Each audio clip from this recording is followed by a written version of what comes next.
سلام دوستان، امروز به شما آموزش تعمیر و نگهداری موتور برق تایگر 1 کیلووات رو به شما نحوه تعمیر و نگهداریش آموزش بدم. موتور برق ابتدا 4 تا پیچ داره، جلوی 4 تا پیچ با پیشگشتی 4 سو بازشان میکنیم اینا. بله، و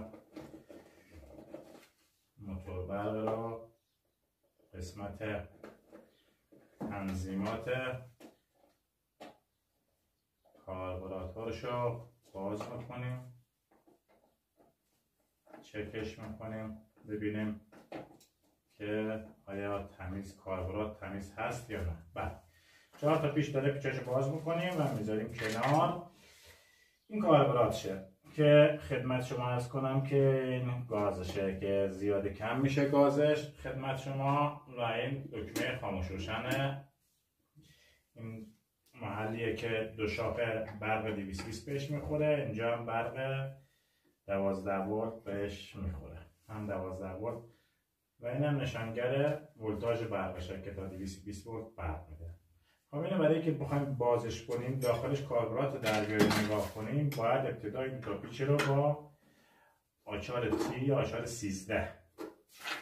13 میخوره و این 2 تا پیچ باز میشه. به این ترتیب پیچا باز میکنیم پیچا رو ما. بله،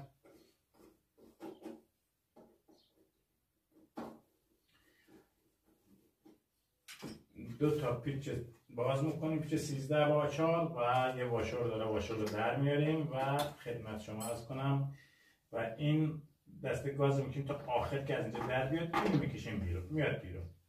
به این ترتیب میاد بیرون و کاربرات قابل رویت. این کاربراتش دقیقا اگه ملاحظه میفرمایید کاربرات تایگره که همینطور که ملاحظه میکنید کاربرات تمیزه و زیاد کثیفی نداره.